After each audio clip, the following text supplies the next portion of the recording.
much, I'm fatter. Flattered. Think big. Think nutty. Your lip is swollen. Think Eddie. Now that is very nasty. Eddie Murphy is You looking for any kind of clothes in particular? Spandex. All spandex. the Nutty Professor. Somebody better call the exorcist. Rated PG-13. Starts Friday, June 28th at theaters everywhere. This is, of course, the remake to the Jerry Lewis comedy classic from the 1960s, and this was coming at a time when Eddie Murphy's star power was definitely in question. He had been through this period for at least 6 or 7 years where his name is where he'd be starring in movies, but they weren't the big hits that defined him in the 80s. Like there wasn't a big Coming to America style hit. There was no Beverly Hills Cop style hit. There was no Trading Places style hit. There was no 48 Hour style hit. You got stuff like Harlem Nights, Another 48 Hours, The Distinguished Gentleman, Beverly Hills Cop 3, Vampire in Brooklyn. Not to say that most of those movies were bad or anything. Most of them were just okay, but I think the real worst one of that bunch was Beverly Hills Cop 3. I still say it's one of the worst movies of all time, but most of those movies that were in that list are not bad movies. They just weren't up to the same par that Eddie Murphy's best movies were at in the 80s compared to what they were at this point. But this was the film that basically had to show... Eddie Murphy in this movie basically had to show everybody that, hey, I can still be funny and I can still be really damn good. And he is both that in this movie. This is a really damn good movie. It's a really good remake of the original film that doesn't just do the same story as the previous film. It modernizes it, puts this unique twist on the story that actually works to the film's advantage, and just paves the way for this impressive makeup work that's done on here. The makeup work is what everybody usually talks about with this film, and when you get a guy like Rick Baker to do this, I mean, you're already on the right path with that front, but it's not only is the makeup really good here, but the visual effects in this movie surprisingly still hold up after all these years. I was looking at this. This is a movie that's been over 30 years, almost 30 years after it came out. The visual effects of this movie still kind of hold up on a number of levels. Not all the time, but it's still entertaining to watch on a number of amazing levels here. And this is also directed by Tom Shadyac, who 2 years ago had put a name for himself with Ace Ventura: Pet Detective. And this kind of established him as the premier comedy director of the late 90s, because he would later go on to direct Liar Liar. He would also direct Bruce Almighty later on in his career. I mean, this was a film that really sparked two major renaissances in the late 90s, one being Eddie Murphy's renaissance and the arrival of Tom Shadyac as this top comedy director. And it's just a really good film, and Eddie Murphy really, you could tell, is putting his heart and soul into this movie because he really believes in this, and he knows that he can make this story work as well as he can here. Because not only is he great playing the Professor, Sherman Klump, and Buddy Love, but he plays the entire Klump family, and the way that they present this is still, like I said, it's still really impressive to look at, the way that everybody is in the same room, and you know it's the same actor playing all these characters in that dining room scene. And just over 30 years later, it still looks really impressive that they were able to pull that off, and it still looks really impressive to this day. Like, the movie is just a ton of fun to watch. After all these years, it's still a film that's still really funny. It's still incredibly clever. It's still really enjoyable. It's still a ton of fun. Like the big scene at the end where, you know, it's Buddy and Sherman going after each other, and while it's inside the same body, and you see all the visual effects working there. That's still a really fun scene to watch, even after all these years. It's still impressive to watch. The visuals that they were able to use for that, like, it's an amazing scene that still holds up after all these years. And like, I really love this movie, man. It's a ton of fun. It's a movie that I always go back to every couple of years. I pop it on. It's just like, it's still funny after all these years, and it's amazing what they were able to do to take this story from, which works on its own as in the Jerry Lewis film. The Jerry Lewis film is still very funny, but man, this movie, I think, did it a whole lot better. This is one of the few remakes that I would say is better than the original film. I think they did a very good job of modernizing the story for a new generation, and it just works so well to so many levels.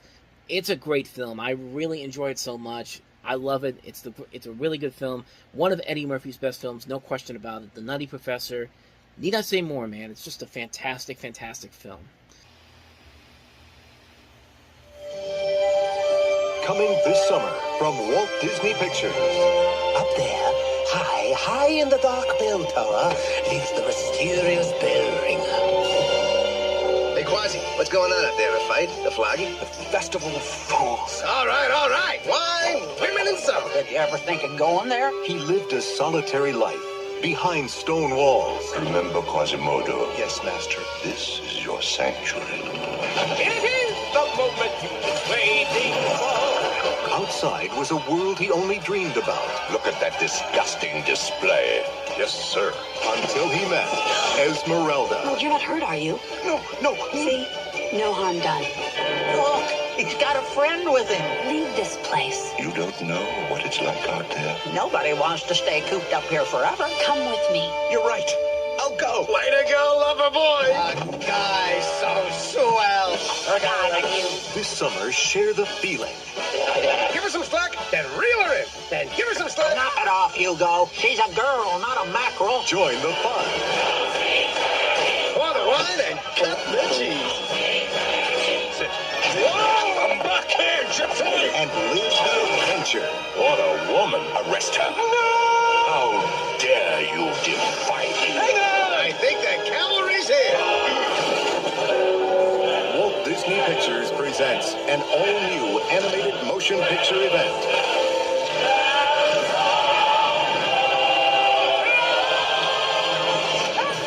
The story of one extraordinary human being She's very lucky to have a friend like you. discovering the magic within himself. The Hunchback of Notre Dame.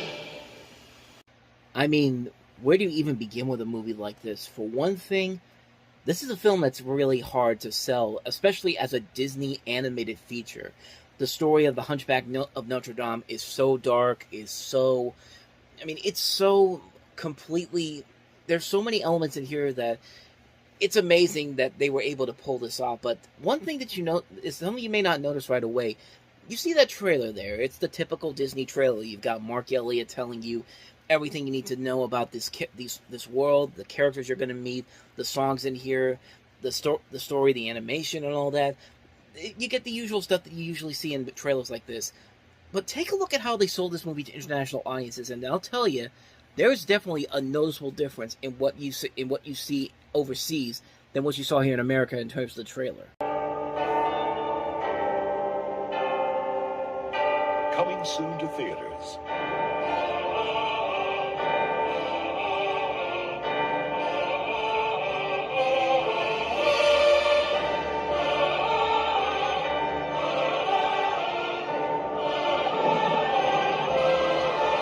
Remember, Quasimodo, this is your sanctuary.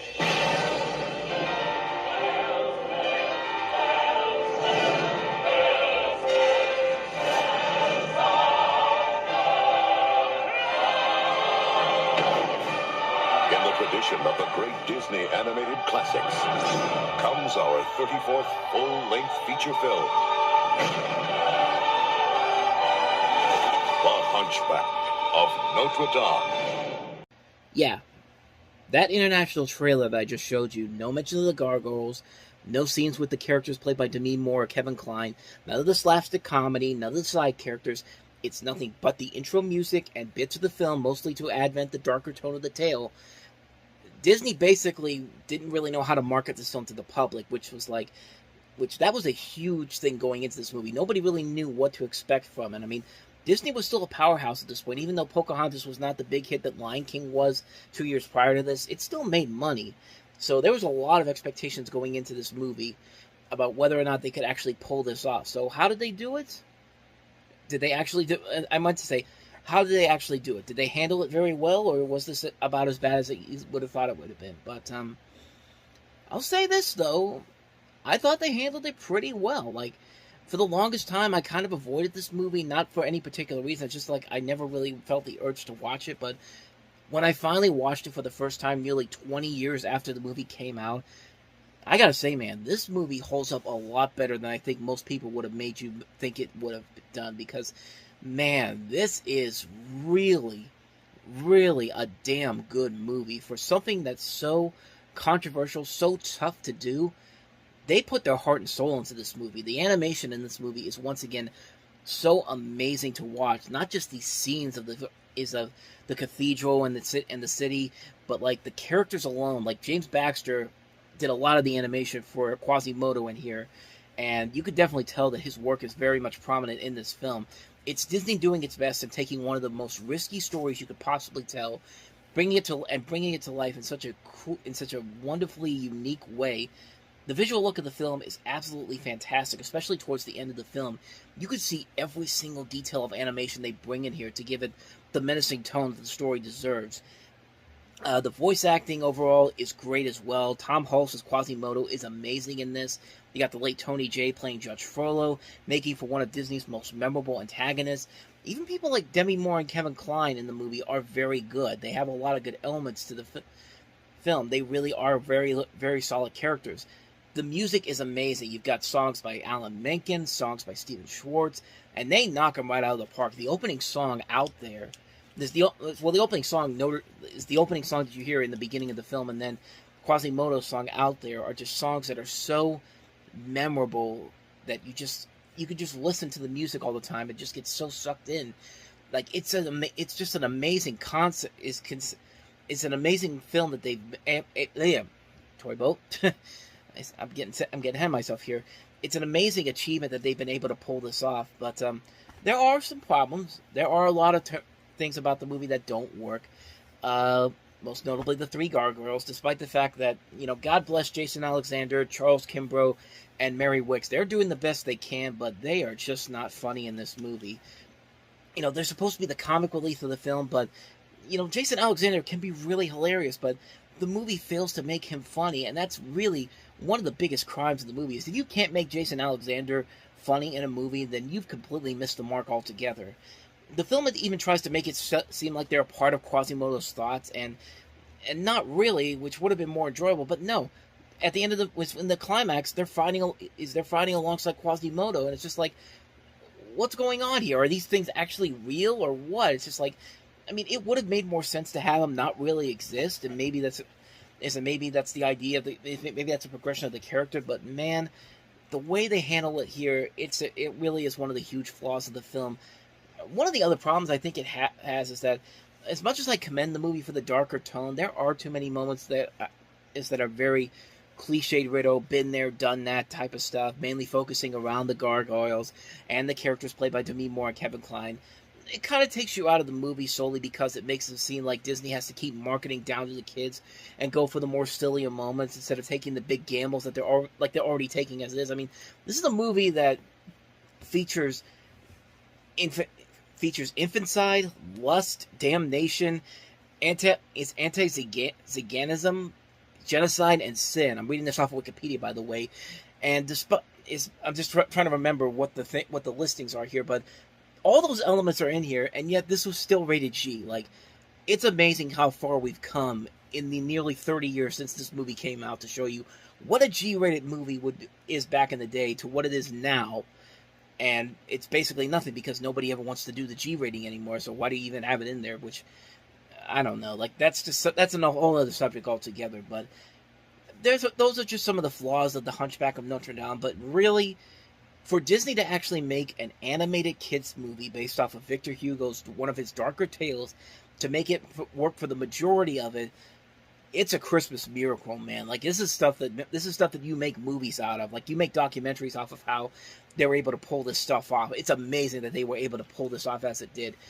It really does work, and to me, it's probably the last great movie of that Disney Renaissance that happened in the late 80s and early 90s. But it's just such an amazing film. It's a movie that I think is just so well done. And again, and I didn't bring this up, this is also directed by the same guys that did Beauty and the Beast, so maybe that's another element that's brought into why it's such a memorable film, because these are the same guys that made arguably one of the greatest animated movies of all time, one of the greatest movies of all time with Beauty and the Beast, and they bring that over to here. It's just like, these guys clearly know what they're doing. They know their stuff, and what more can I say about it? Hunchback of Notre Dame is such a great film, and I highly recommend it if you haven't seen it already. Do yourself a favor and check it out, man.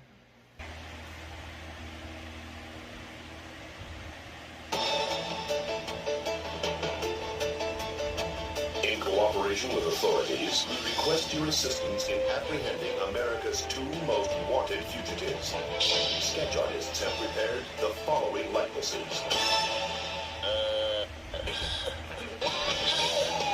This Christmas, the Beavis and Butthead hit the road. To seek their fortune. I want to watch TV. Find romance. Can I help you with that? I love you. Come to Butthead. You got 2 seconds. Is that gonna be enough time? Win fame. I am going to These are the most dangerous men in America. I want these faces in front of every Fed and keep it sheriff within 1,000 miles. get the hell out of the cockpit! Shoot that. And doom an entire nation. Yeah, what is TV? I think I found the remote.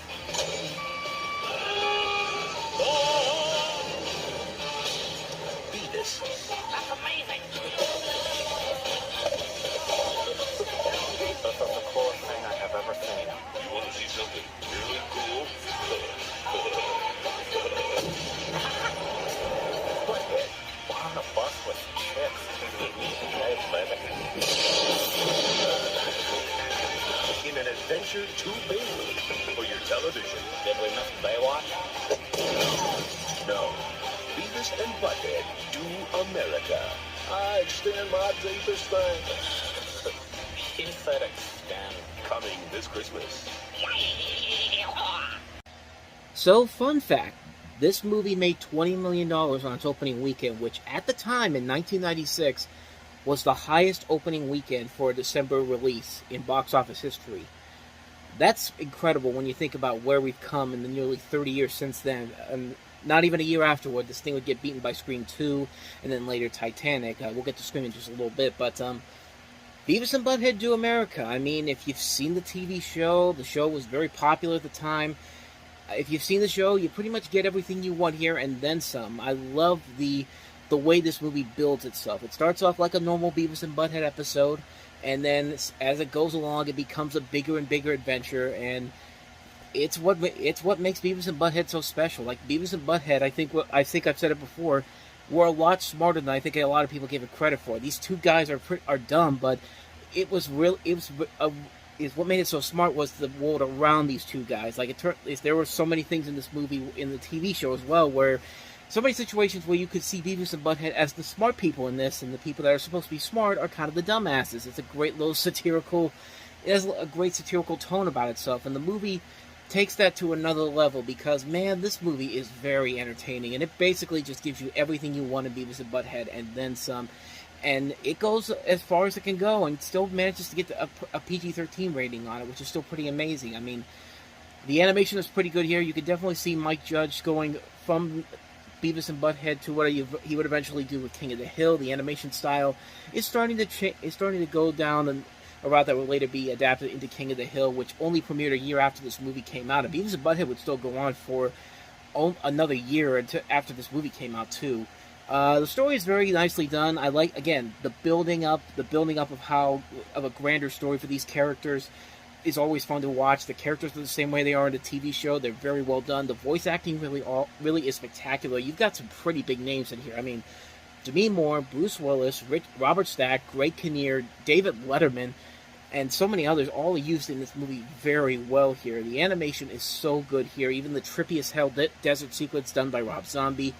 It makes no sense. It's never brought up again, but at the same time, it's just so amazing to watch. I mean, really, there's not much more I could say about this movie. If you don't like Beavis and Butthead, you're probably not going to like this, but if you love Beavis and Butthead, this is just up your alley. It manages to give you a great extended feature-length episode of the series, manages to pack on great amounts of comedy, impressive voice acting, and just an overall fun film experience. I can't recommend this movie enough. If you love Beavis and Butthead, you need to see this movie. And if you don't, you probably won't enjoy it, but I wouldn't say that if you saw it, you wouldn't hate it. But that's just my take on it. But so yeah, that's Beavis and Butthead Do America. He lost his hand. Then he lost his pride. You wouldn't happen to have a Phillips head screwdriver, would you? But when the man with the rubber hand meets the Amish kid with the golden arm, Whoa! anything's possible.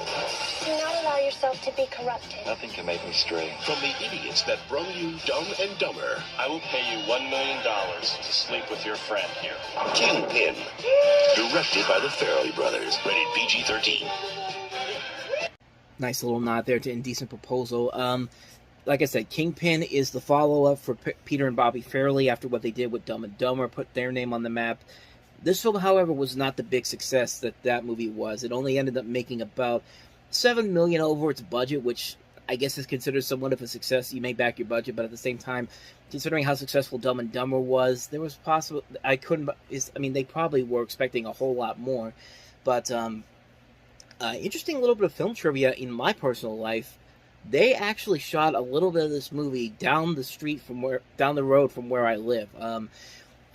When this came out when they filmed this around 95, I think, there used to be a little motel further down the road where they shot the film, and the scene where they shot the motel is where they shot a little bit of the scene in the movie where they're coming out of the motel room and there's the car right there, and they're talking to the girl in this movie, Vanessa Angel.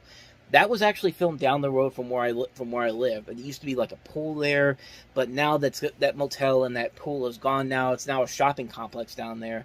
But I remember going down there when they were filming this movie. I don't think we really knew what they were filming down there because this was before the internet, so we really didn't. And we just saw cameras, lights down there, and people shooting cameras down there. So we were seeing what was going on, and then lo and behold, it was actually a scene from this movie, which really, when you look at this movie again, it holds up very well. I think this is actually one of the stronger films the Farrelly brothers have done. I think it's a little bit better than Dumb and Dumber, but it's a really good movie. It's a hilarious comedy. Woody Harrelson is very good in here, so is Randy Quaid. Bill Murray in this movie is fan-frickin-tastic. I mean, you could tell he's having the time of his life playing this role in this movie.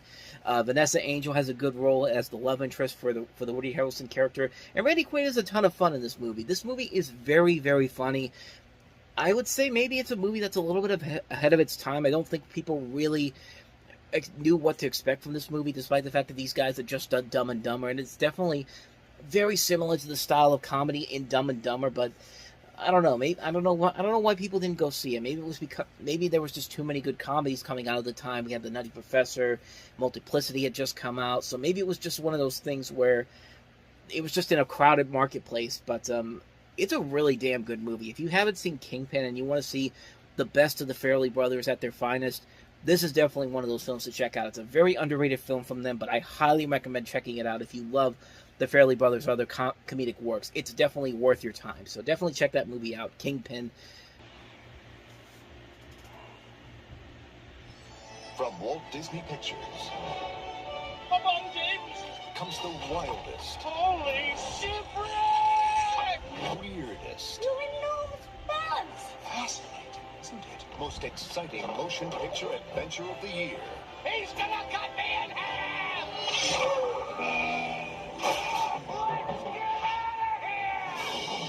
James and the Giant Peach.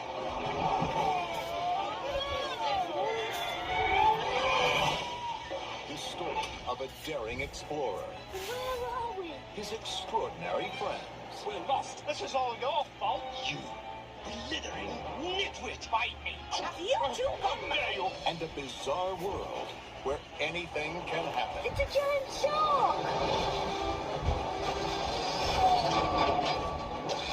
What do we do? Walt Disney Pictures and the director of The Nightmare Before Christmas invite you to go over the edge Good heavens. He's committing pesticide. and beyond your imagination. Is it not beautiful? A place where dreams come true. Wahoo! James and the Giant Peach. So this is one of those Disney projects that actually was conceived back in the 1980s when Disney was kind of trying to save its animation studio, but it wouldn't take until the later half of that decade to actually do that. Joe Ranft from Pixar was one of the ones who was trying to convince the staff to produce a film version of this, but the movie never came around because of the potential expensive and difficult animation processes and the book's weird subject matter that wouldn't work at that time. But later on down the road, I guess after The Nightmare Before Christmas came out and Henry Selick came on board, they brought the story back up again, and that's why we got this movie. Steven Spielberg was one of the people that was interested in directing the film, so was Danny DeVito back in the 80s, and then Disney picked the film up, and then shortly after Nightmare Before Christmas, they said they basically gave Henry Selick the keys to do whatever he wanted to do with this. And lo and behold, we have this movie, and while I don't think it's anywhere near as good as The Nightmare Before Christmas is, it still is a very enjoyable movie. It's a film that I think works mostly because it does do a lot of the same things that made Nightmare Before Christmas unique in its own right. But it doesn't take it to another level by adding in live-action elements.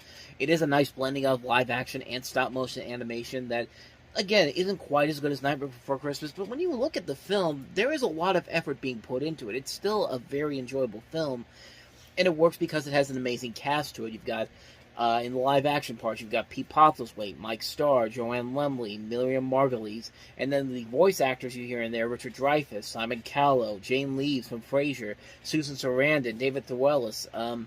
Just a really good cast overall, and the animation looks friggin' spectacular, man. I mean, this is a movie that's almost 30 years old, and it still holds up even after all these years. Like, that's the power of stop-motion animation, man. It may take a long-ass time to put together, but usually it can be worth it. In this movie, it definitely works here because it does have that stop-motion animation that still holds up after all these years. And again, like I said, it pales in comparison to The Nightmare Before Christmas easily, but there's no reason to knock it off because of that, because it does have a lot of elements that still do make it work. The animation is still great, the voice work is still very well done, the story is very well done, there's still a lot of elements there to really enjoy about the movie. Like I said, it doesn't have the same spark that Christmas had, but take it for what it is. It's still a really enjoyable movie. I really enjoyed it, so...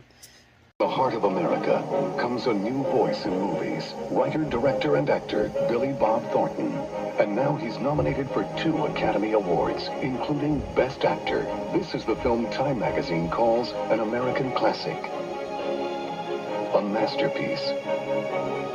Powerful and original. Absolutely unforgettable. It's one of the best movies ever. Sling Blade, rated R. Now playing in theaters everywhere. This was essentially the breakout movie for Billy Bob Thornton. Of course, this was based off of a story he did from a one-man show. He not only stars as the character of Carl Childers, he also wrote the film, he directed the film, and he actually won an Academy Award for writing the script for this. And you can start to see why here. I mean, this is a really damn good movie that really showcased why he's such a great actor. I say was like he's dead or not, but he's still very much alive. Can't remember the last thing he was in, honestly. I'd have to double check it, but I actually have not heard his name in a while. Now I'm kind of curious. Okay, he has been in some stuff. He's been in the Amazon series Goliath. He was the narrator in Fargo. He was also on 1883, Harley Quinn. The last thing I remember seeing him in terms of a movie was Bad Santa 2, which is completely unnecessary. It's not a very good sequel to the original Bad Santa, which we'll get to eventually, but he has been busy. He's done stuff like London Fields, A Million Little Pieces, The Gray Man. He's in Devil's Peak, and he's going to be in Electric State. But like I said, other than that, though, it's been a while since I've seen him in a movie. But a movie that I have an interest in seeing, I should say. But regardless, this is still a really damn good movie, and it works because he plays his character so well. He makes his character very relatable. You can definitely get a connection with him immediately. And he's got a really good cast around him. Dwight Yoakam's very good in here, so is J.T. Walsh, Lucas Black, Robert Duvall. John Ritter in this movie is really damn good. I was really surprised at how much that he gave into this performance here. This is one of his last really good performances before his untimely death about 7 years later, but he really gives this very good, uncharacteristic performance from John Ritter. Like, you don't expect a performance like this from him, but he really does give it his all here. He's probably my second favorite thing about this movie is his performance in this, but the movie is Billy Bob Thornton's baby, and you can definitely see why that is. He really puts his all into it. It's just such an amazing film. I don't think I have to say much more about this movie. If you have not seen Sling Blade, you are doing yourself a major, major disservice. I don't believe it. Thermoptic camouflage.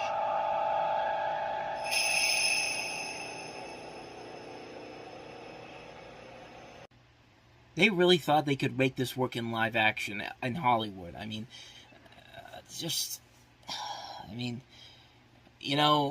this is a movie that I saw after I saw the live action remake, the Scarlett Johansson one, and it just made me realize how much I hated that movie, how much that was one of the worst movies of that year, and how much this original movie was just so damn good. I mean, much like going in to watch Avatar: The Last Airbender for the first time after you see The Last Airbender, you just gotta say fuck you to the live-action remake. It's just like, how dare you ruin an animated masterpiece like this movie? This is a movie that's on the levels of Akira in terms of not just being a great anime movie, but one of the greatest film achievements overall. I mean, from a technical and visual standpoint, this is about as great and excellent as you can get, and you could possibly ask for a movie like this. From a story standpoint, it's a well-written story, smartly written. It manages to keep the tension and excitement going, especially in the second half.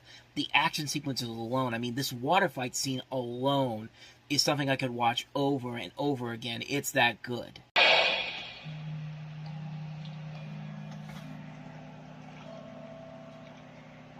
Aw, out of ammo. Huh?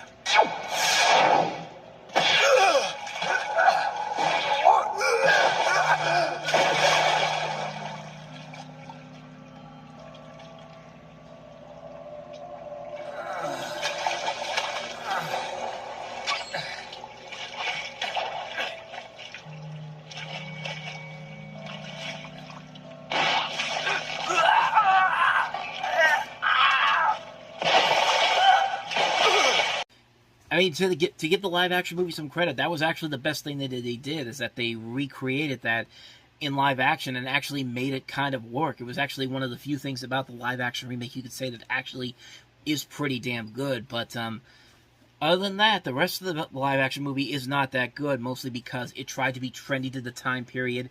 It takes a controversy surrounding the film. It gives the audience the biggest middle finger you can give it.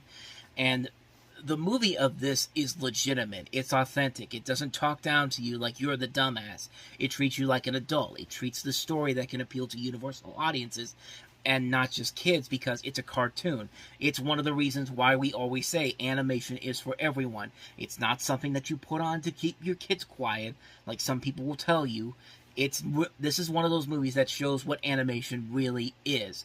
It's simply a masterpiece. And to see the atrocity that was the live-action remake, and then finally watch the original film, I hated that live-action remake even more after I saw this movie for the first time.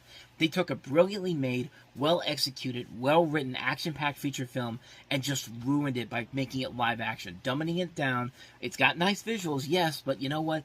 As I always say, visuals don't make the fucking movie. I mean, bottom line, avoid that piece of shit remake and just go watch the original, tried and true Ghost in the Shell remake. And that should have been and really, just stop trying to make live action movies based off of animes. Unless you do what I talked about in my Creed 3 review and have Michael B. Jordan do Akira. I mean, that's the only way I probably would accept it. But even then, I wouldn't even at that point, I would say, don't do that. Just stop trying to ruin these movies, because these movies just work better as animated films. Watch Akira, watch Ghost in the Shell, watch the originals, not the live-action Ghost in the Shell. They haven't made live-action Akira just yet, but even though they keep trying to. But bottom line, my whole point is, the animated Ghost in the Shell movie is amazing. Avoid the live-action one like the plague. Hello, girls. Caitlin, come help me in the kitchen. Hurry up, because I forget where it is. That's her mom. She's got amnesia. What if you couldn't remember your real name, your first kiss, or your last goodbye? I don't remember. Honey, you have an ETA on that carrot? Slow it. And then suddenly, I used to do this. I'm a chef. Yo! without warning, Give me something else. Celery! Scallions! all your memories Name's Charles. I'm coming back. came flooding back to you.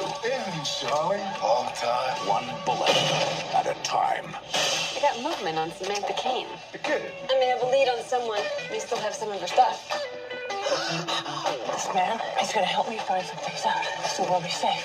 Your full name is Charlene Elizabeth Baltimore. This could be trouble. My name is Samantha King. No, forget all that. I'm in the PTA. Then quit.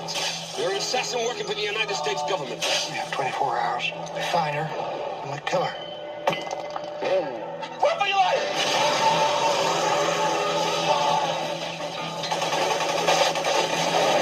Charlie Baltimore's alive, sir.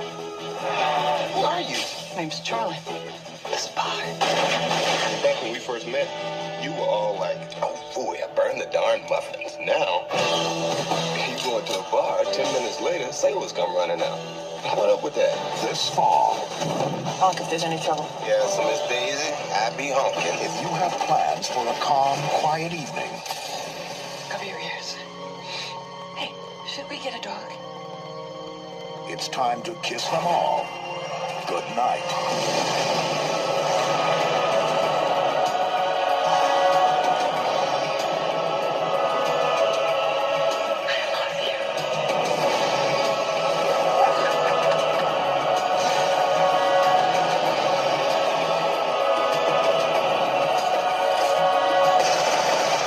Davis, Samuel L. Jackson, The Long Kiss, Goodnight, directed by Rennie Harlan. Certainly a much better movie for both Rennie Harlan and Gina Davis after Cutthroat Island was a huge disappointment. And this is just a great, great movie. It's a great action thriller. It's a great comedic action thriller. You got Gina Davis and Samuel L. Jackson in this. You see Brian Cox in there as well, Craig Bierko, David Morse. And it's written and produced by Shane Black. I mean, Shane Black, Shane Black is a damn good writer, and it shows here. Like, he combines both the more comedic and dramatic moments as well as the action moments in here. He puts them all together very well in most of the stuff that he writes for, and it delivers really damn good stuff here. There's a lot of great moments in here. It's a really damn good movie. I wish I could say anything new that hasn't been said already about it, but honestly, everybody's pretty much already said that this is a pretty damn good movie. The pieces are definitely there. Shane Black, Rennie Harlan, Gina Davis, Samuel L. Jackson, just that meshing together just amounted to a really damn good movie that was both very funny, very well written, very action-packed, very dramatic. It just it's just working on so many levels, and I wish I had some more to tell you, but honestly, there isn't any more I could probably add to this that hasn't already been said already. If you haven't seen this movie, I highly recommend checking it out. The Long Kiss Goodnight. Definitely a really damn good movie that deserves a lot more attention. We got a shooting. A story so strange, There's a high-speed pursuit. it's got to be fiction. And then this execution type deal. A place so real, You were having sex with a little fella then? Yeah. it's got to be true. Oh, yeah? A brilliant, macabre thriller so utterly original, it could only be Fargo. Police! From the creators of Raising Arizona, there won't be a better film this year. Fargo, rated R. What more do I even need to say about Fargo? It's one of my favorite movies of all time. One of my favorite Coen Brothers movies of all time. Frances McDormand, fantastic in this movie, playing Marge Gunderson. Deserved the Academy Award. This movie deserved to win Best Picture. I don't care what anybody says. The English Patient may have been a good movie, but I'm sorry. This was one of the best films of 1996. It should have been the Best Picture winner. I don't care what anybody says. I prefer this movie over The English Patient. I think it is the best movie one of the best movies of the year. And really, I don't think I need to say any more about this movie that hasn't already been said. It's a classic movie, shot beautifully, great cinematography by Roger Deakins. The Coen Brothers giving you this great comedy. The direction is very solid. The cast is great. McDormand, William H. Macy, Stu Buscemi, Peter Stormare. Just so many memorable lines in this movie. Really, do I need to say any more about it? It spawned a fantastic FX TV series, which is still going strong after all these years. And again, do I really need to say anything else about this movie? If you haven't seen Fargo, do yourself a favor and watch the damn movie. It's amazing.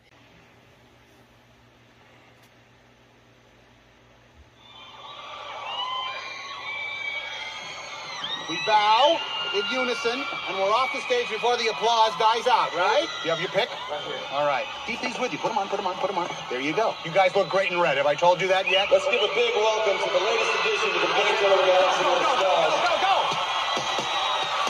Doing that thing they do. It's No Wonder!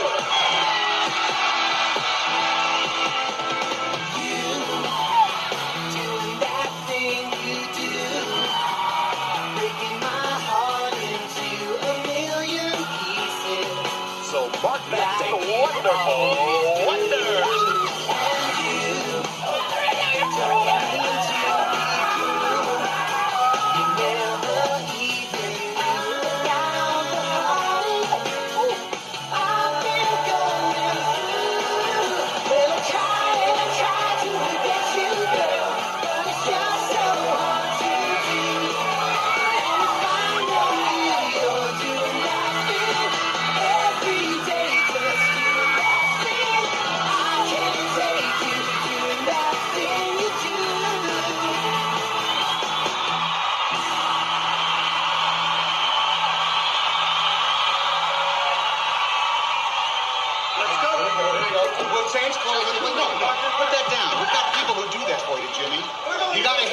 for God's sake, on the plate. So as I mentioned before, this is actually very high on my top favorite movies of all time. Number 11, actually. It's that close to the top 10. I mean, I love this movie. What makes it work as a whole? There's just so much here that I think works really well here. I think the story works very well. Tom Hanks does a good job of taking the story that we've seen done over and over again. It's been done to death so many times. And he gives it its own little twists and turns to make it stand out on its own. The characters overall are really good.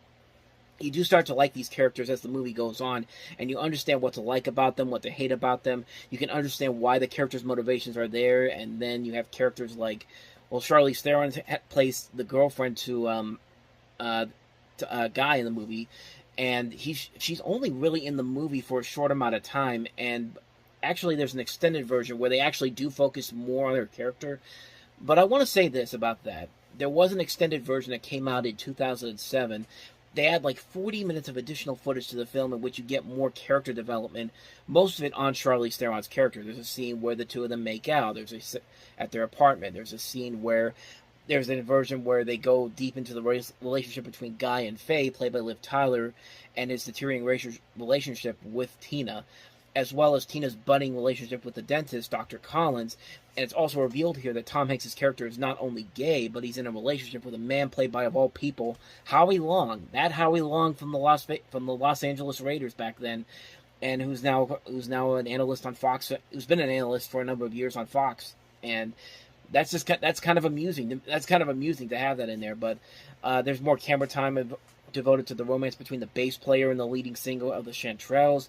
In the theatrical cut, the romance is depicted mainly as an unrequited crush on the bass part of the bass player. The extended cut clearly shows that his efforts are very much successful. At the end of the extended edition, rather than becoming a studio drummer at the recommendation of Del Paxton, Guy actually becomes a disc jockey for the jazz station and records a documentary series on interviews with legendary jazz musicians. And honestly, you can see why a lot of these scenes were left on the cutting room floor of the original release, because quite frankly, I didn't really think you needed to add all that stuff back into the movie. I think the original cut alone works really well on its own. It's well-paced enough. It did much of the job that I think Hanks was trying to show, and there's hardly any scenes that feel like that needed to be taken out. With this, a lot of what they add in feels unnecessary.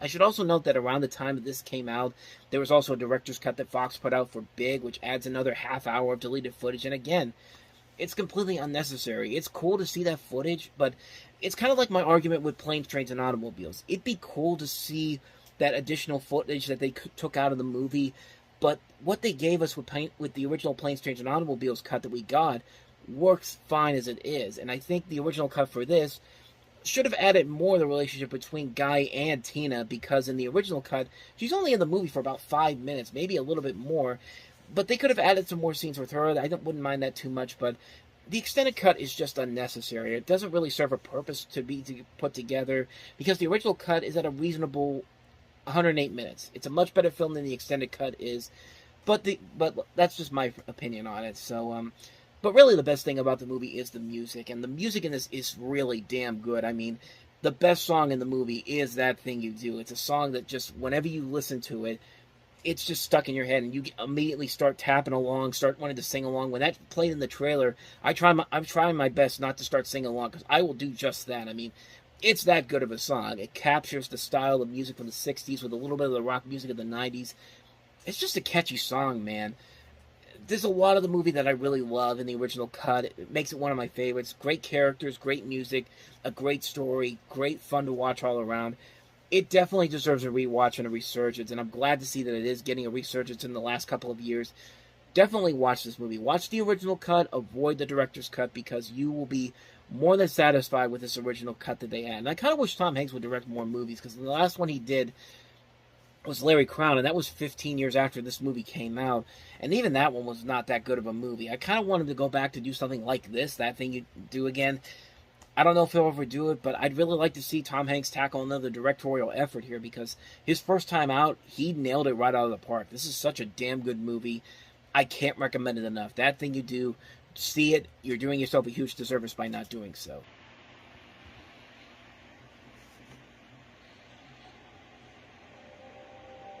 There is a mystery,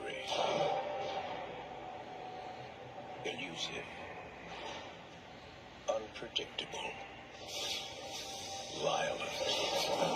It terrifies most scientists. But for a new breed, the challenge is saving lives. The research is deadly, and the laboratory is nature itself. And it potentially could be a storm that has a wind connection. Let's assume the worst at this point. Joe! Bill!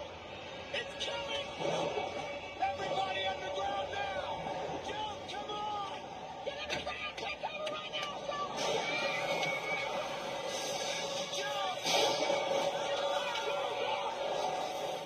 Joe, come on! Let's go! Everybody down!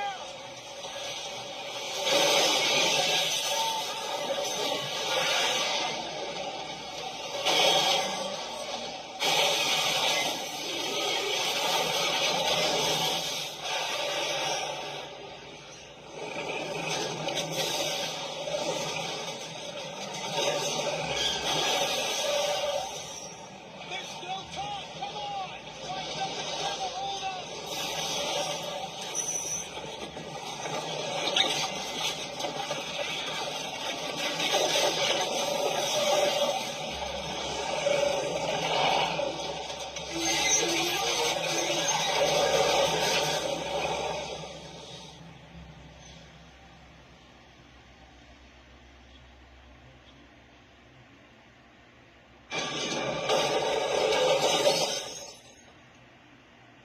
Hope you enjoyed that, because that last part is not in the actual movie. That was one of the things that sold the movie, that scene, and it's nowhere to be found in the movie. But, hey, you get a flying cow in here.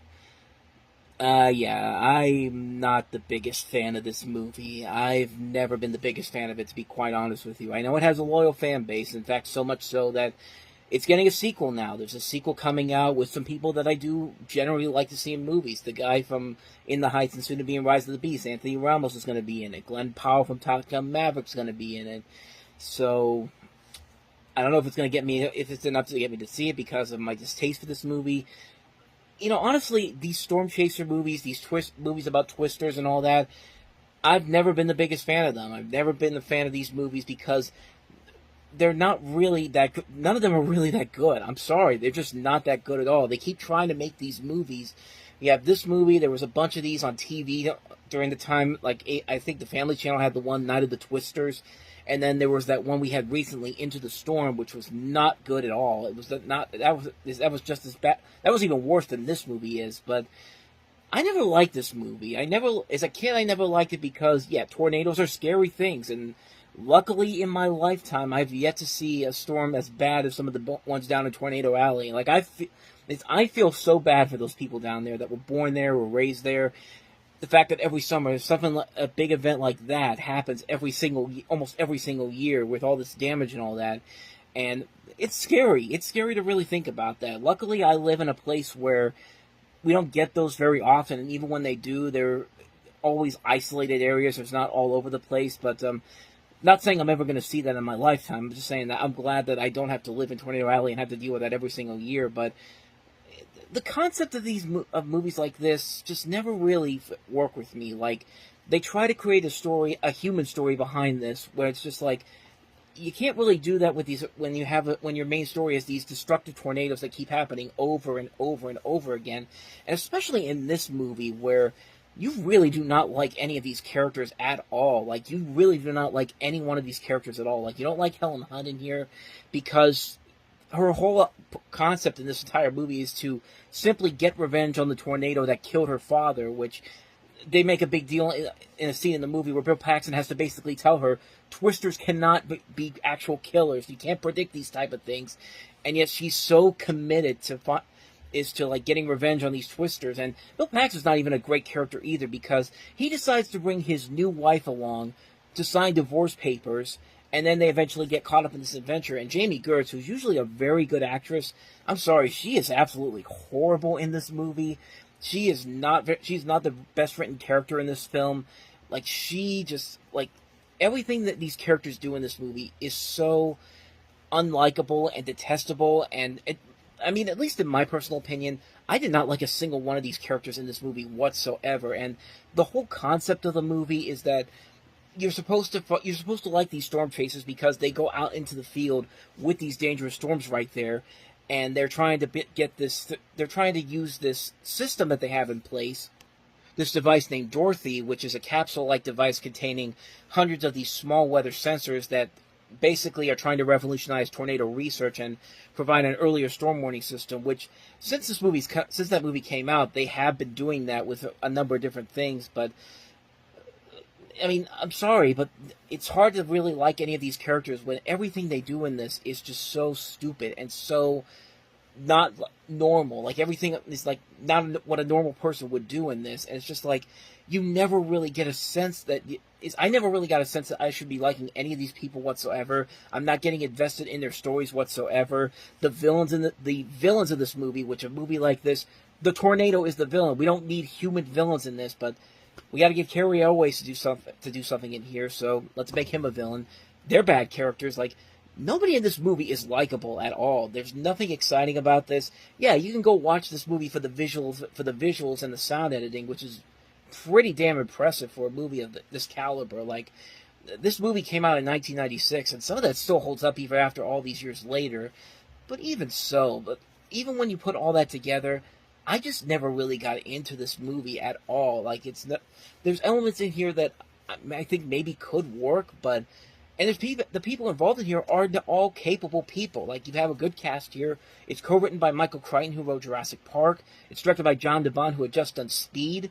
I mean, the elements are definitely there. The visuals are very nice to look at, but at the same time, though, I just never got anything out of it. Like, I've never really been invested in this movie. I never really understood the fascination with tornadoes like of this caliber. Like, yeah, they look great to look at on a television screen, but when you have it staring right in front of you, that's some scary stuff right there. And I don't know. I just never really got into it. I never really got invested in this movie when I was little. It scared the crap out of me when I was little.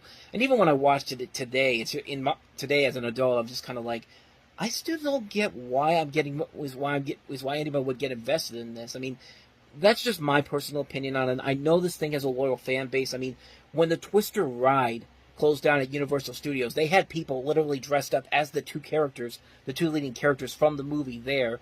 And when Bill Paxton died, they had a whole group of storm chasers go across the country holding hands and basically paying tribute to Bill Paxton. I'm trying to remember what they actually did.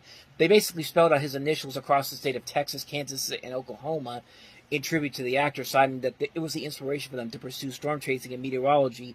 And there's even museums in Waukita where this was filmed. So, I don't know. Maybe it's just me personally.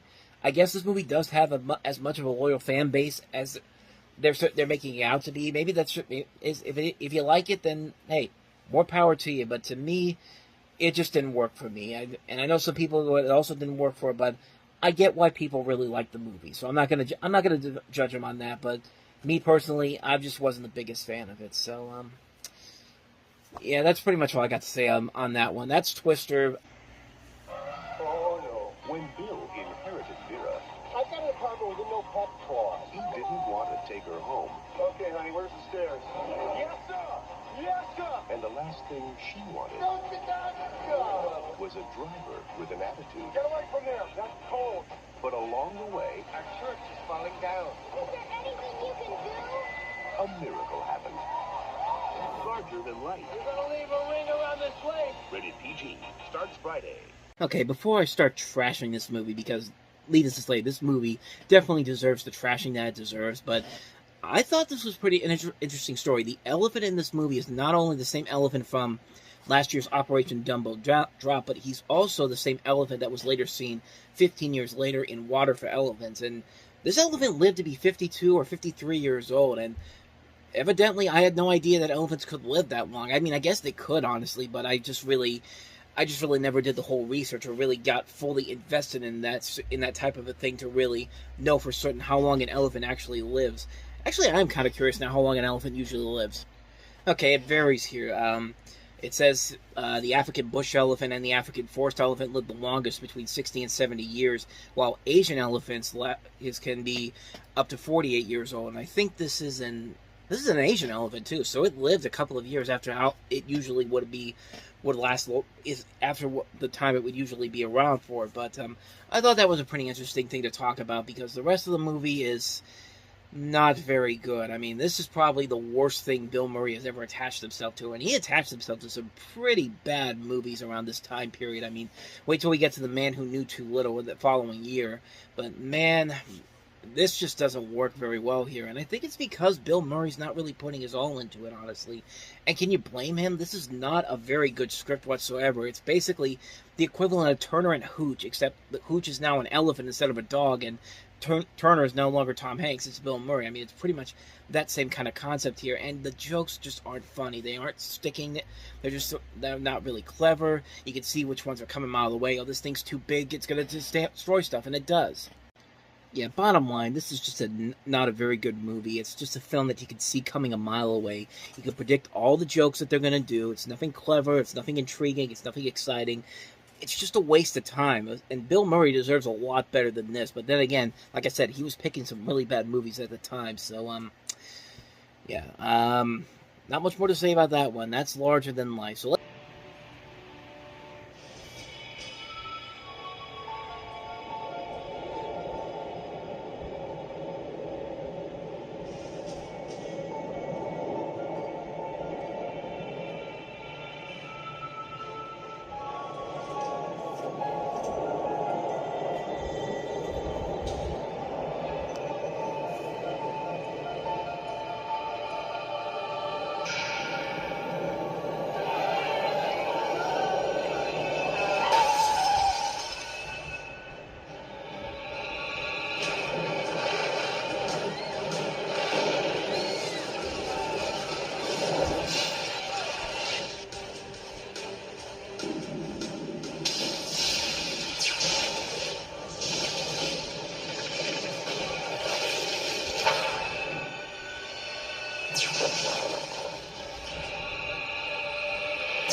I mean, the marketing campaign for this movie was amazing back then. Remember, this is 1996. The marketing campaign for this movie was pretty incredible. This started off with a promotion that began with a commercial that aired during Super Bowl 30 that previous January, and just from that point on, that was actually a big deal because it later led to the trend of using Super Bowl airtime for these advertising campaigns for the potential blockbusters of the year, which we still have to this very day.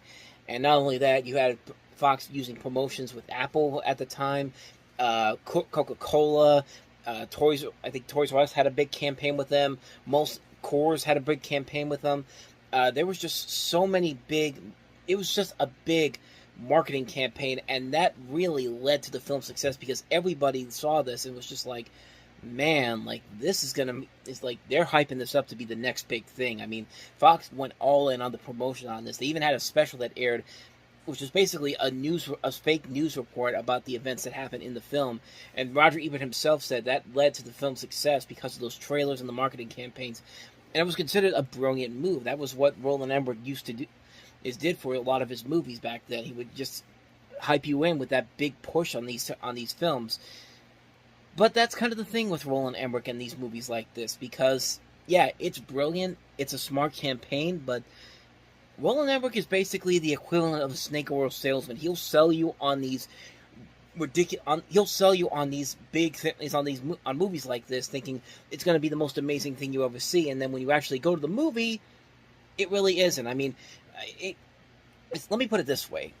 The guy could sell a ketchup popsicle to a woman in white gloves, and they would buy it. Ketchup popsicle? Yeah. You advertise it like this, you've got audiences coming in droves, and that's exactly what happened because the film started opening in theaters on July 2nd, tying in with the time the story begins, and it was a big hit over the 4th of July weekend and went on to become one of the biggest hits of all time at that point. Only the second highest grossing film at that point behind Jurassic Park. I mean, it was that big of a deal, and it was a big hit financially.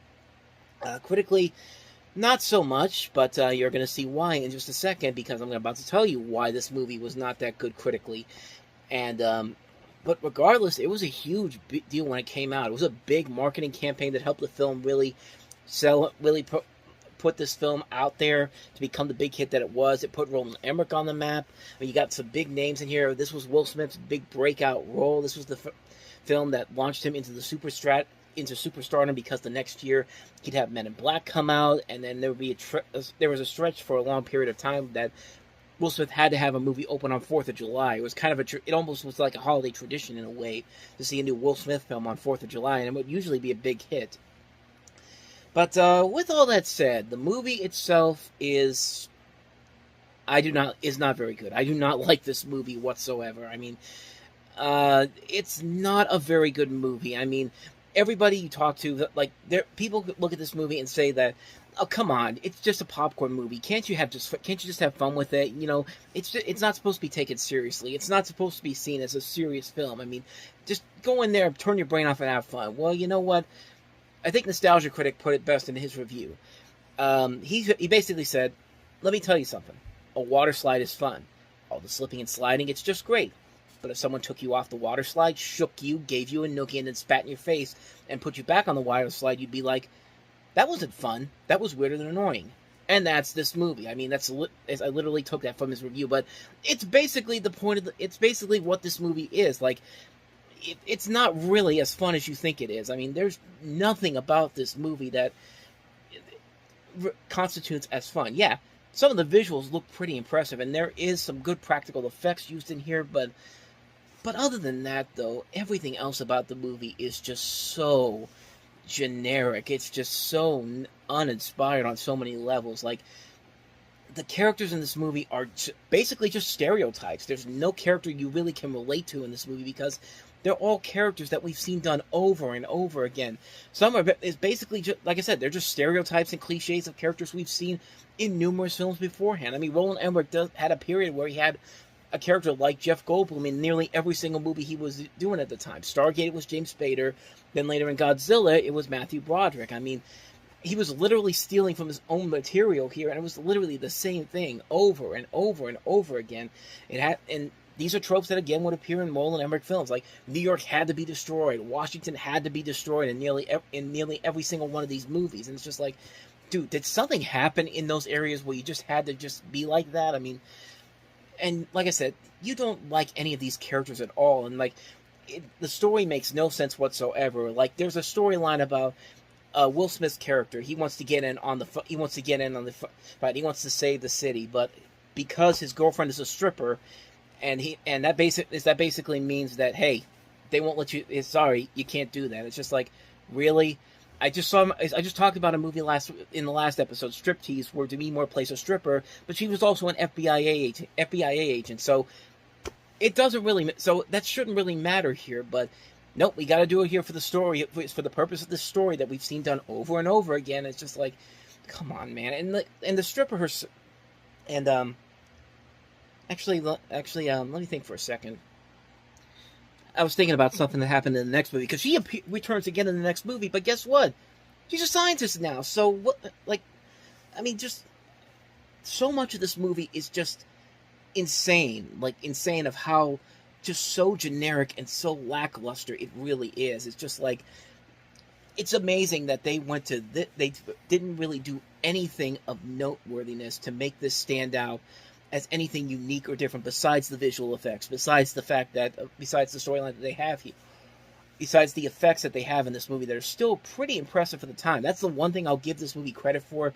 The visuals in this movie are still pretty impressive, but other than that, though, this entire movie is just nothing but characters and cliched little characters, stereotypical characters we've seen done over and over again. A story that should be so engaging, but it's just not. Yeah, it's got good action sequences here and there, but at the same time, you don't really get fully invested in this movie. And yeah, it was a gigantic hit at the time. It was a turning point for the Hollywood blockbuster that would later be used for over 20 years later. But at the same time, it's just not an inspiring story on any level, shape, or form. And Roland Emmerich, because he doesn't really give a crap what you think, made a sequel to this 20 years later, because everyone was cramming for a sequel for Independence Day 20 years later. Not really, but they made it anyway because fuck you. I mean, that's pretty much the reason why. But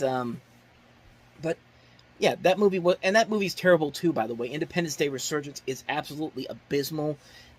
like, no one was really asked for that. It was just basically a retread of this movie, which was already in and of itself a retread. It's just like, it's amazing that people consider this to be the new generation Star Wars. Like, you know what? Star Wars was a great film. The original Star Wars over almost 20 years ago, because they had great characters, they had a great story, they had great action. You got the action here, but the story and the characters are not that great in this movie. I'm sorry to tell you that, but then again, I'm part of a small group that thinks this way.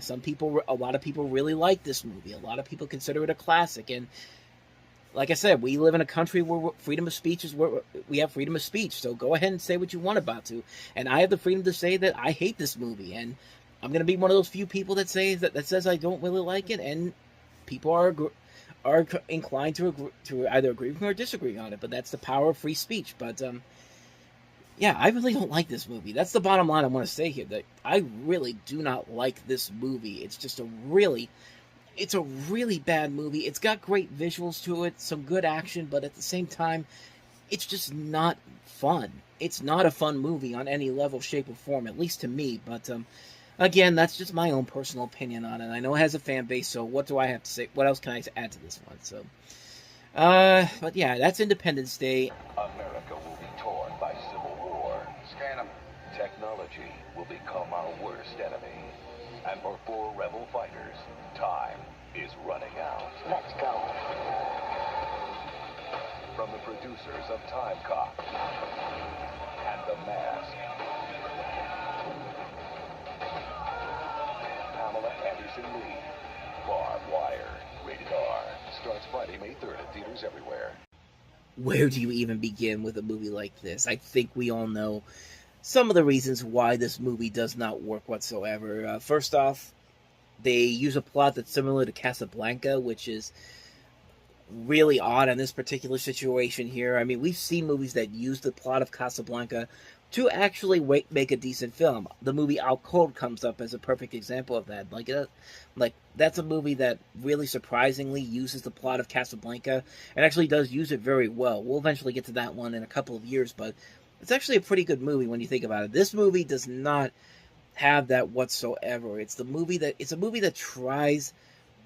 It falls in the same category as something like Tank Girl or Judge Dredd. They prefer the style over the substance. They don't really have a good idea. They don't really have a good script to work off of. So they basically just say, put all the money to the visuals. We'll make the visuals look pretty good, and the visuals for the most part are pretty good for the most part here.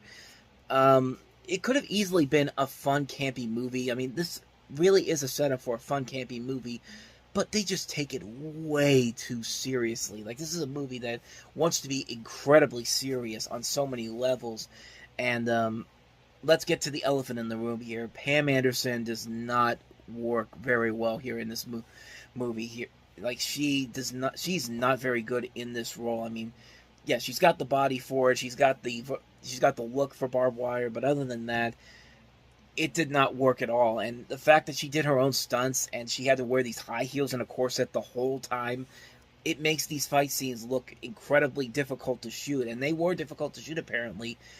But Pam Anderson's also not helping, too, when she can't really deliver lines right. Like, she has to be both dramatic and comedic at the same time, but her performance is just so bland. There's just nothing there that makes her look at this and go, that makes me look at this and go, I see where she's coming as an actress. I've actually seen her in stuff where she actually does act, like in Baywatch. She actually does act a little bit. Home Improvement, when her career started, she acted in that. Even the stuff that wasn't really all that great, like Stacked, the show that was on in the 2000s, or Stripperella, which is not a great show, but at least she's trying in there. I can believe that performance more than I can believe in this. Like, she delivers lines in this movie that are so bland and uninventive. Like, she's only just reading it to cash the paycheck, and then that's it. And then she's trying to be like this feminine icon by trying to say things, with her big catchphrase being "Don't call me babe." Like, apparently that's apparently if you say that, that's all. It makes you an instant likable female action heroine, and no, that really isn't it. You actually need to have something that actually gives you a little bit of a spark is actually about purpose to being in a movie like this. And this movie really does not have that whatsoever. It's a film that's just really, really bad on so many levels. It's not even it's not a good movie by any means. It's a waste of time and effort. It's just a bad movie. It's a film that was doomed right from the start. At least I think it was doomed from the start, but it was just like, it just didn't work. It was a mess on so many levels, and nobody's ever tried to touch this material again because, really, I don't know what you could do to kind of fix this. Like, this is kind of just like, bottom line, the movie just isn't very good. That's just what I'm trying to go for here. The movie just isn't very good, and that's pretty much all I got for you on that one. Barb Wire, yeah, that was not very good whatsoever. So.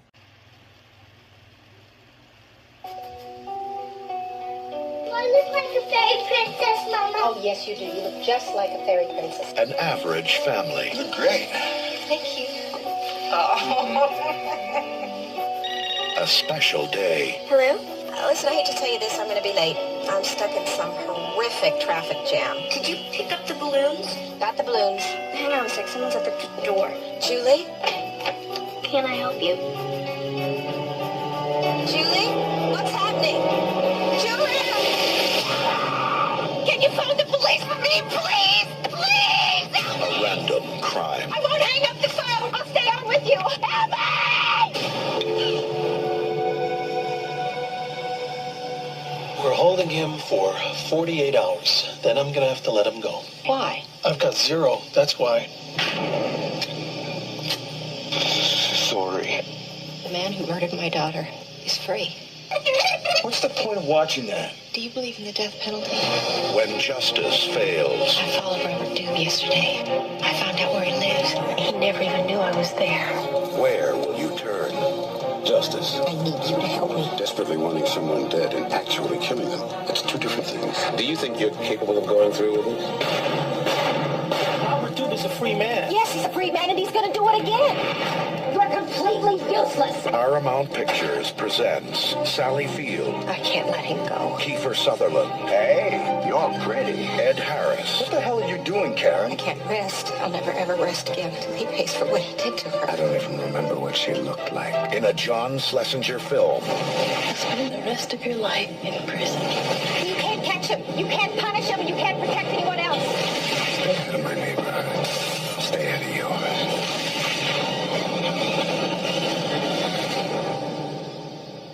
What are you gonna do? Shoot me?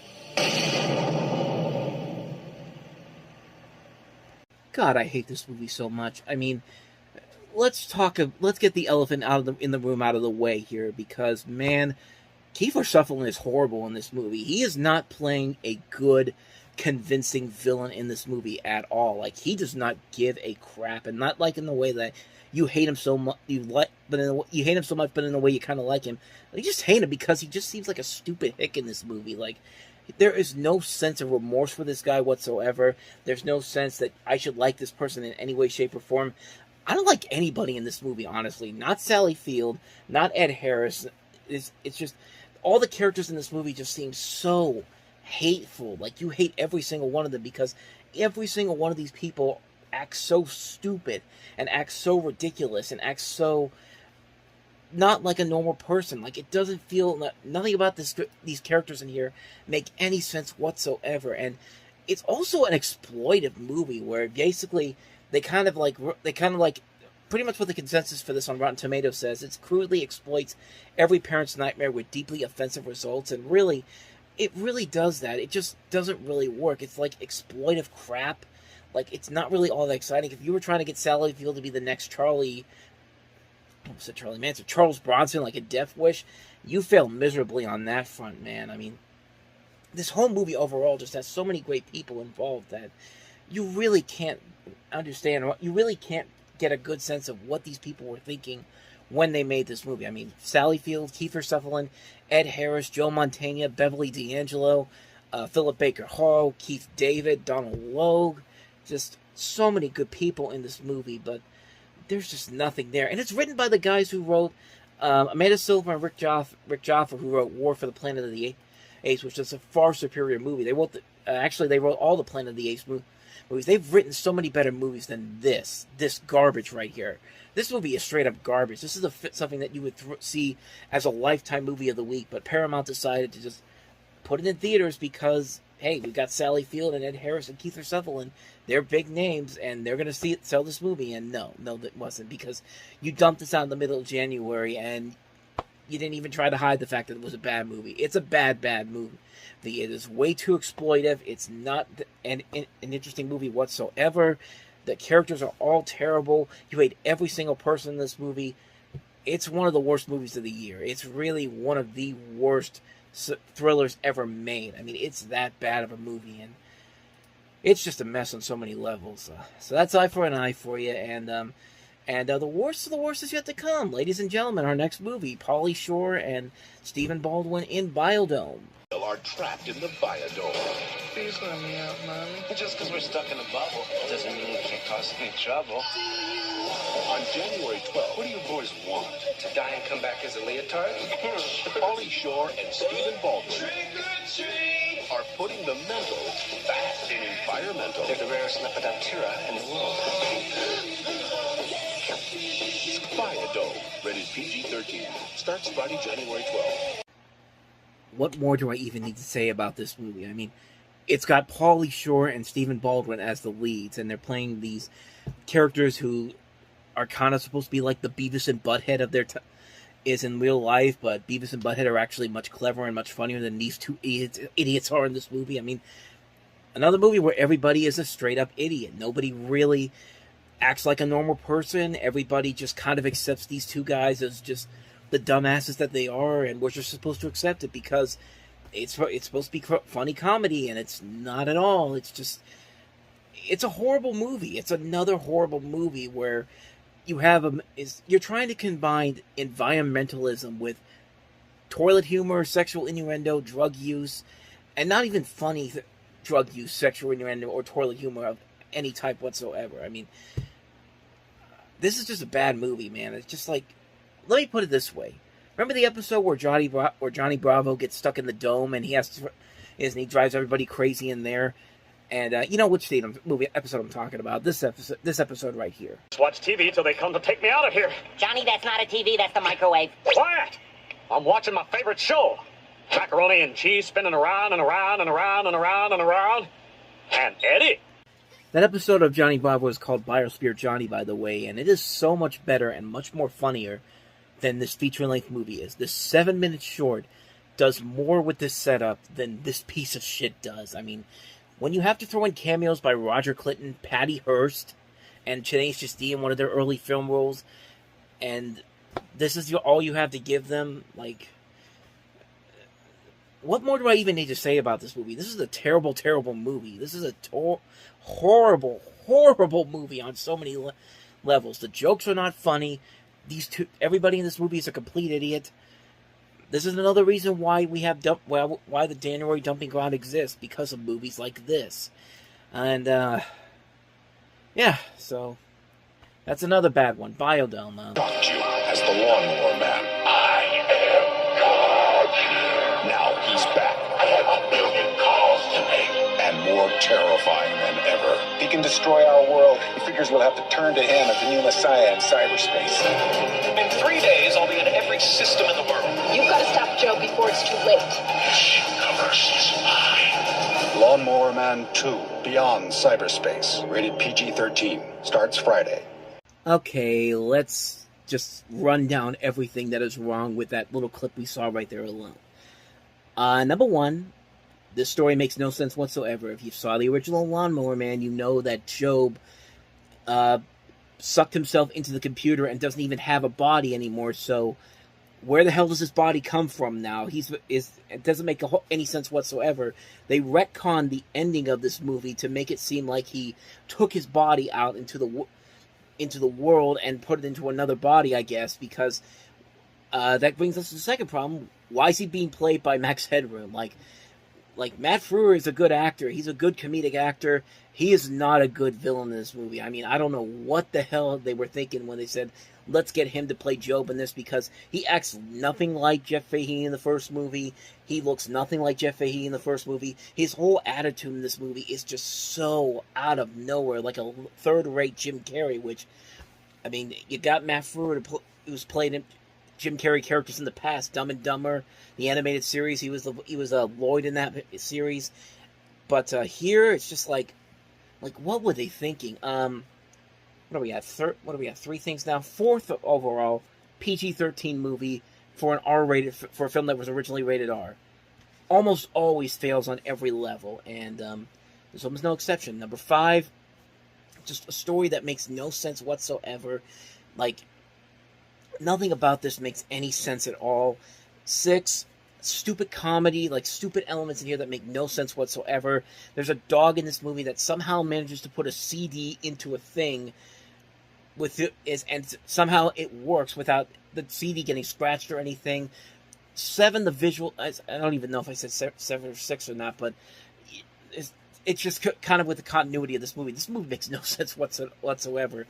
The visuals in this movie are awful on so many levels. Like, this is bad even for 1996. 1996 had better visual effects in its movies compared to what this piece of shit has in here. And last but not least, this shouldn't even be related to Lawnmower Man at all. This is probably a movie where it was based off of a rejected script. Maybe it was something called Beyond Cyberspace or Job's War or something like that, and they changed it around to bring in some elements from the Lawnmower Man to kind of thinly convince us that it's a sequel to the original film, and it's nothing like the original film whatsoever. I don't care what you say. This movie has nothing to do with the original film whatsoever. It gets so lazy. They take clips from other movies. They took a clip from Die Hard 2 in this movie to make you think like that's something that's actually happening in the movie. They took the airplane crash, the second airplane crash from Die Hard 2, and put it in this movie. That's how lazy this movie is. It's a mess on so many levels. It's a terrible movie on so many levels. It's just like, why did you even bother to make this movie? To make a quick cash grab on this, to turn it into a new franchise? And what more do I need to say about it? Lawnmower Man 2 is terrible. It's a terrible movie. It's so bad that when you find this movie, it's usually packaged with the first Lawnmower Man movie. They don't even bother to put this in its own singular DVD or Blu-ray. You have to usually get it with the original movie. And even then, people don't usually watch it because it's Lawnmower Man 2. It's like, it's a bad movie. It's a horrible movie on so many levels. I'm slouching right now just talking about it. Seriously, I don't know how I noticed that, but that just happened. But yeah, Lawnmower Man 2 sucks, plain and simple. Neil is Kazaam. He's been a genie for 5,000 years, but he's never met anyone like 14-year-old Max Connor. I own you. Technically. Now, 2 guys who don't see eye to eye are about to butt heads, and the sparks are about to fly. Next time you do that, I'm turning your brain to sight. Shaquille O'Neal, Kazaam, rated PG, starts Wednesday, July 17th. So a white kid owns a black genie, and he basically is saying that he owns them. Yeah, there's certain elements there that the writers of this movie probably should have looked at and go, "Are you sure you want to go this route?" Because, oh man, Shaquille O'Neal, what happened to you, man? I mean, Shaquille O'Neal has proven to be a good actor. I've seen him in movies where he's actually been pretty good. I mean, Blue Chips was actually really good with him and Nick Nolte, and it's Scary Movie 4. He has a cameo in the opening bit of the film, and it's actually legitimately funny with him and Dr. Phil. But this is a mess, man. Like, what were they thinking? I mean, this is a film where I think they just had so many ideas where this could have easily been. They could have easily fixed this around, but I think this was a film that was kind of rushed because, of course, Shaquille O'Neal was still playing basketball at the time of this movie coming out, and I think he was still with the Magic at this point, or he may have just gone to the Los Angeles Lakers a year prior to this. I don't know for sure. Don't quote me on that, but because I know he was drafted originally by the Orlando Magic, and he was there for a couple of years, and I think maybe 96 is when he came to the Lakers. Let me double check that just to make sure. Yeah, it was 1996, so this was before he even took the court for the Lakers. Like, this was back before he and Kobe Bryant eventually teamed up and eventually created another dynasty with them. So, I mean, this was a film that was really. Shaquille O'Neal basically did what LeBron James eventually did by joining the Lakers. To just go out and do movies, do Space Jam 2, and become a producer and all that. And I mean, I think LeBron James is a far superior actor than Shaquille O'Neal, and especially in a movie like this. But really, you could just tell everything about this movie was rushed. There was nothing about this film that made a whole lot of sense. I mean, in the same year we had Space Jam, with Michael Jordan in it, and Michael Jordan, it worked because Michael Jordan was playing Michael Jordan. It wasn't him playing a character, which I think Michael Jordan could play a character, but in Space Jam, all he had to do was play Michael Jordan, and it worked. And we'll eventually delve into that once we get into Space Jam. But in Kazaam, this was just a bad idea. This was just a bad concept overall.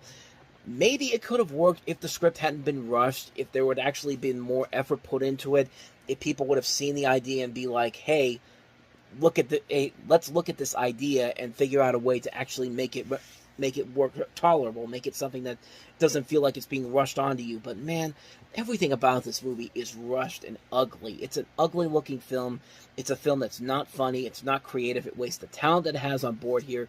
Some of the visuals in here look absolutely horrible. And man, it's just a mess of a film. It's just a film that is so bad on so many levels. Like, it's a movie that really is, like, I mean, but hey, at least Shaquille O'Neal even admits that he did this just for the money. I mean, the dude got paid $7 million to be in this movie, and he basically said in an interview, "When am I going to say no to that?" I mean, at that point, really, could you really blame him for it? I mean, this was before. Granted, keep in mind, this was filmed before he eventually joined the Lakers, so he didn't get that big payday until he eventually joined the Lakers. So yeah, you figure, you know what? On that level, I could see why he did it, but man, this is just not a good film. Maybe some people can see it as a so bad it's good type of movie, but man, this is not a good film. It's a mess on so many levels. It's Kazaam. What the hell did you think it was going to be? So. This Friday, we're going back. MGM Family Entertainment invites you to be a kid again and share the magic. As one of the most popular animated films in history adds an all-new adventure.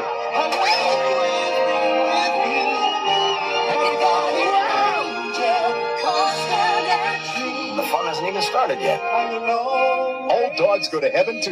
Rated G. Starts Friday at theaters everywhere. I mean, the original All Dogs Go to Heaven is kind of an underrated gem for me, at least.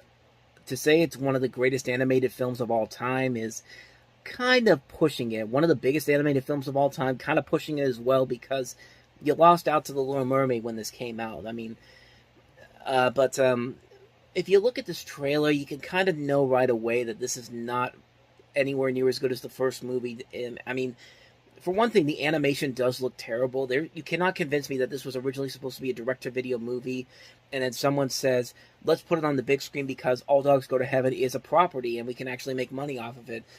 And especially if you watch the high-definition version of it that's been playing on TV, it looks even worse than you probably would expect it to be. And not only that, the overall story really isn't all that good. You've got Charlie and Itchy returning to Earth to find Gabriel's horn, and then along the way they meet this kid named David.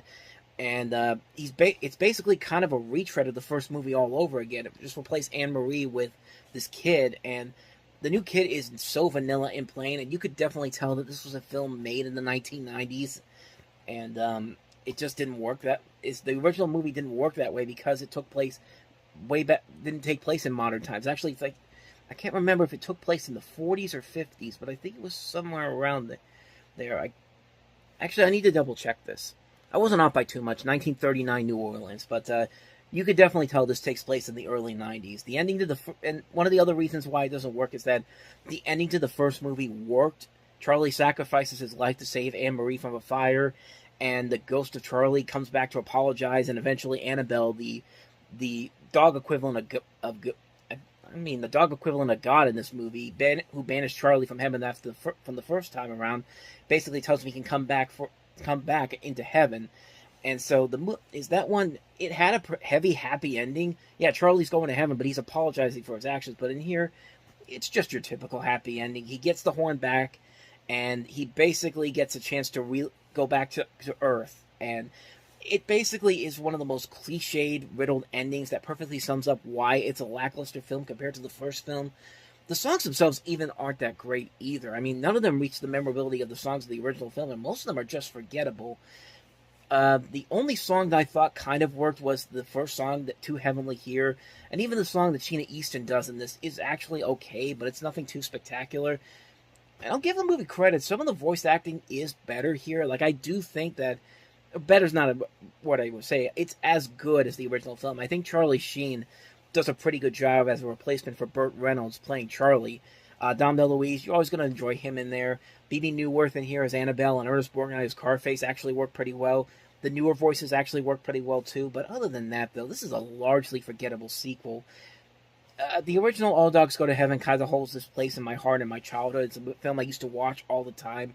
It's a movie I still watch today, even after all these years. But this is a movie that is just so lame and so bad. It's an insult to the original film. And the fact that this actually convinced them to make not only a Christmas movie after this, but a TV series, which actually looked a lot better than this movie did, it just tells you all you need to know about this. This was basically made to cash in on the original success, but it's a bad sequel. It's poorly animated, poorly written, poorly executed. It's one of the most lousy animated movies to ever hit the big screen, and that says a lot, really.